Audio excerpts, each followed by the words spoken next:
여러분, 한번 상상해 보세요. 지금 여러분 앞에 두 가지 선택지가 있어요. 하나는 눈에 딱 보기 좋고 물도 풍부하고 어디서 봐도 탐나는 최고의 땅.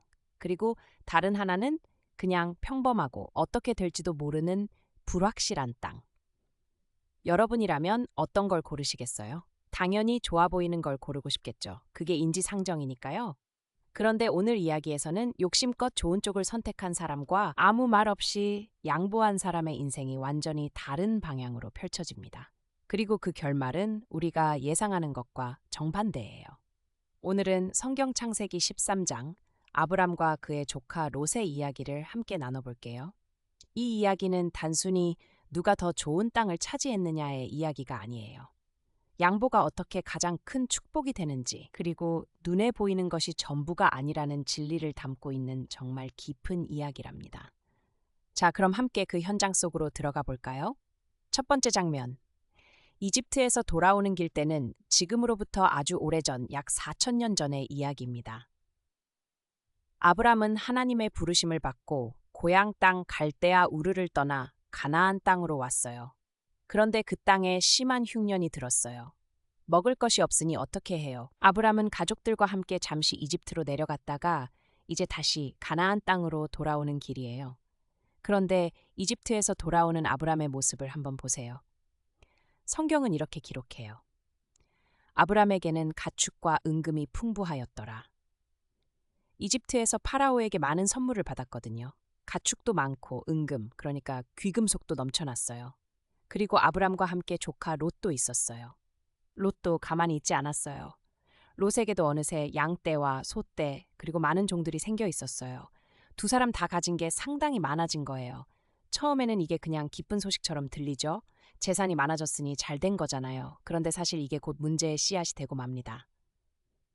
두 번째 장면, 다툼의 시작. 아브람과 롯이 함께 넷반 지방, 즉 가나안 남쪽에서 이동하면서 이엘 근처까지 올라왔어요. 이 지역은 아브람이 처음 가나안에 왔을 때 하나님께 제단을 쌓고 기도했던 곳이에요. 아브람에게는 정말 의미 있는 장소였죠. 그런데 문제가 생겼어요. 두 사람의 재산이 너무 많아진 거예요. 양떼, 소떼가 각각 수백 마리, 수천 마리씩 되니까 그 많은 동물들을 먹이려면 풀밭도 엄청나게 필요하고 물도 엄청나게 필요해요. 그런데 그 넓은 가나안 땅에도 두 집안의 가축을 동시에 다 먹일 만큼 충분한 곳이 없었던 거예요. 게다가 성경은 한 가지를 더 언급해요. 그 땅이 그들이 동거하기에 넉넉하지 못하였음이라. 가나안 사람과 브리스 사람도 그때 그 땅에 거주하였더라. 원래 그 땅에 살던 가나안 사람들, 브리스 사람들이 이미 있었어요. 공간이 더 좁은 거예요. 결국 어떻게 됐냐고요? 아브람의 목자들, 그러니까 아브람의 양떼를 돌보던 사람들과 롯의 목자들 사이에서 싸움이 벌어진 거예요. 이쪽 풀밭은 우리 양한테 먹여야 해. 아니, 여기는 우리 차지야.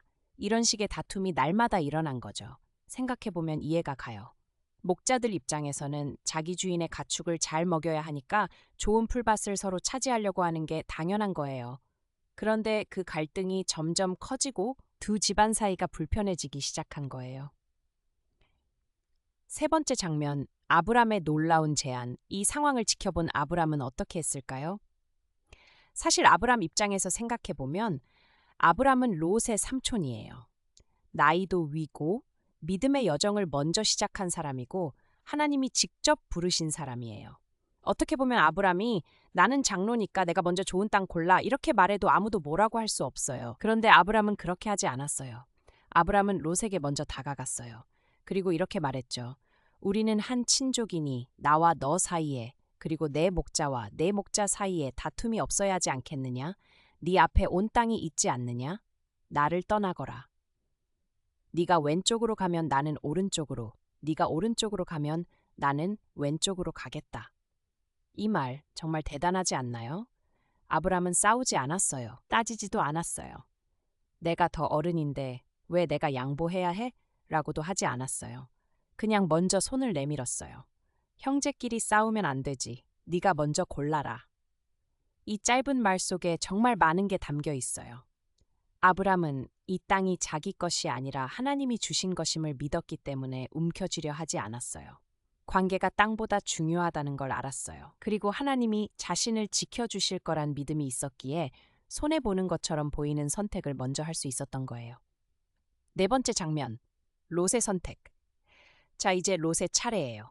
롯은 눈을 들어 주변을 둘러봤어요.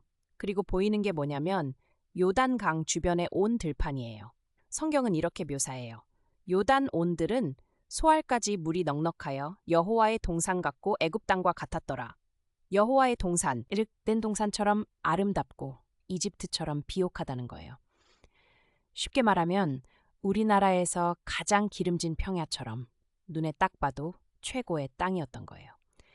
롯은 망설이지 않았어요. 그 좋은 땅을 골랐어요. 롯은 요단들의 온 땅을 선택하고 동쪽으로 떠났어요. 그렇게 두 사람은 서로 헤어졌어요. 아브람은 가나안 땅에 남았고 롯은 소돔 근처 요단 평야 쪽으로 자리를 잡은 거예요. 그런데 성경은 여기서 조용히 그러나 중요한 한마디를 덧붙여요. 소돔 사람은 악하여 여호와 앞에 큰 죄인이었더라. 롯이 선택한 그 아름다운 땅 근처에 소돔이라는 도시가 있었는데 그 도시 사람들이 하나님 보시기에 매우 악한 사람들이었다는 거예요. 눈에 보이기엔 최고였지만 사실은 위험한 곳과 가까운 땅이었던 거예요. 우리 인생에도 이런 경우가 종종 있지 않나요? 겉으로 보기엔 정말 멋지고 좋아 보이는데 가까이 가다 보면 그게 꼭 좋은 것만은 아닌 경우 말이에요. 다섯 번째 장면. 하나님이 아브람에게 말씀하시다 롯이 떠난 뒤 아브람은 혼자 그 자리에 남았어요. 어떤 마음이었을까요? 조금 허전했을 수도 있어요. 함께 고향을 떠나 오랜 길을 함께 걸어온 조카인데 이제 각자의 길을 가게 됐으니까요. 그리고 인간적으로 보면 양보한 것 같고 조금 손해본 것처럼 느껴질 수도 있잖아요. 그런데 바로 그때 하나님이 아브람에게 말씀하셨어요. 롯이 아브람을 떠난 후에 여호와께서 아브람에게 이르시되 롯이 떠난 바로 그 직후에 아브람에게 나타나셨어요. 타이밍이 정말 의미심장하지 않나요? 아브람이 양보하고 나서 하나님이 바로 찾아오신 거예요. 하나님이 뭐라고 하셨냐고요? 눈을 들어 너 있는 곳에서 북쪽과 남쪽, 동쪽과 서쪽을 바라보라. 보이는 땅을 내가 너와 네 자손에게 주리니 영원히 이르리라. 동서남북 사방을 바라보라고 하신 거예요. 그리고 눈에 보이는 모든 땅을 다 주시겠다고 하신 거예요. 롯이 선택한 요단 평야도 포함해서 사방에 펼쳐진 그 광대한 땅 전체를요. 그리고 여기서 끝이 아니에요. 하나님은 이렇게 말씀을 이어가셨어요. 내가 네 자손이 땅에 티끌 같게 하리니 사람이 땅의 티끌을 능히 셀 수 있을진데 네 자손도 세리라. 티끌처럼 셀 수 없이 많은 자손을 주겠다고 하신 거예요. 롯이 떠나서 조금 허전한 마음이었을 아브람에게 하나님은 오히려 더 큰 약속을 주신 거예요. 양보가 손해처럼 보였는데 하나님이 그 빈자리를 훨씬 더 크게 채워주신 거잖아요. 여섯 번째 장면. 아브람이 헤브론에 정착하다 하나님의 말씀을 들은 아브람은 어떻게 했을까요? 하나님께서 말씀하셨어요. 일어나 그 땅을 길이와 너비로 걸어 다녀보라. 내가 이 땅을 내게 주리라. 그 땅을 직접 발로 밟아보라는 거예요. 걸어 다니는 게 곧 그 땅을 받는 행위처럼 하나님이 주신 약속을 몸으로 느끼고 확인하라는 말씀이었어요. 아브람은 그 말씀에 순종해서 마침내 헤브론이라는 곳에 이르러 그곳에 장막을 쳤어요. 장막을 쳤다는 건 거기서 살기 시작했다는 뜻이에요. 정착한 거예요. 그리고 아브람은 그곳에서 또 하나님을 위한 제단을 쌓았어요. 창세기를 읽다 보면 아브람이 가는 곳마다 제단을 쌓는 장면이 나와요. 이게 단순히 종교적인 의식이 아니에요. 이것은 하나님, 저 여기 있어요. 제 삶의 이 자리에서 하나님을 중심에 모시겠습니다라는 고백이에요. 어디를 가든 하나님과의 관계를 가장 먼저 세우는 아브람의 삶의 방식이에요. 헤브론은 훗날 아브람의 삶에서 정말 중요한 곳이 되어요. 아내 사라가 거기서 생을 마감하고 아브람 자신도 훗날 그 땅에 묻히게 됩니다. 하나님이 주신 자리에서 뿌리를 내리게 되는 거예요. 오늘 이야기가 우리에게 주는 것, 자, 오늘 창세기 13장 이야기를 쭉 함께 걸어왔어요. 이야기를 정리하면서 이 이야기가 우리에게 무엇을 말해주는지 한번 생각해봐요. 첫째로, 양보는 손해가 아니에요. 롯은 눈에 보이는 최고의 땅을 선택했어요. 아브람은 남은 땅을 택했어요. 그런데 하나님은 아브람에게 동서남북 모든 땅을 약속해 주셨어요. 우리가 사람에게 양보할 때 하나님은 더 큰 것으로 채워주실 수 있어요. 물론 당장은 손해처럼 느껴질 수 있어요. 하지만 하나님을 믿는 사람에게 양보는 손해가 아니에요. 둘째로, 눈에 보이는 것이 전부가 아니에요. 롯이 선택한 땅은 얼마나 아름다웠나요? 에덴 동산 같고 이집트 같다고 했잖아요. 그런데 그 땅 근처에 소돔이 있었어요. 성경 뒷부분을 보면 롯은 그 아름다운 땅 근처에 살다가 결국 소돔성 안에까지 들어가서 살게 되고 많은 어려움을 겪어요. 겉으로 좋아 보이는 게 꼭 좋은 건 아닐 수 있어요. 셋째로, 하나님과의 관계가 먼저예요. 아브람은 어디를 가든 제단을 쌓았어요. 히엘에서도 헤브론에서도요. 땅을 얻고 재산을 쌓는 것보다 하나님과의 관계를 먼저 세우는 삶, 이게 아브람을 믿음의 조상으로 만든 비결이에요. 그리고 넷째로, 관계는 소중히 여겨야 해요. 아브람이 가장 먼저 한 말이 기억나시나요? 우리는 한 친족이니 다투어서는 안 되지 않겠느냐? 목자들 사이의 다툼을 보면서 아브람이 먼저 걱정한 건 땅도 재산도 아니었어요. 관계였어요. 사람과 사람 사이의 관계, 그게 먼저였어요. 마무리하며 오늘 창세기 13장 이야기 어떠셨나요?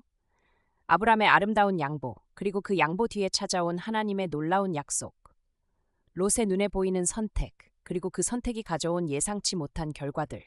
우리도 살아.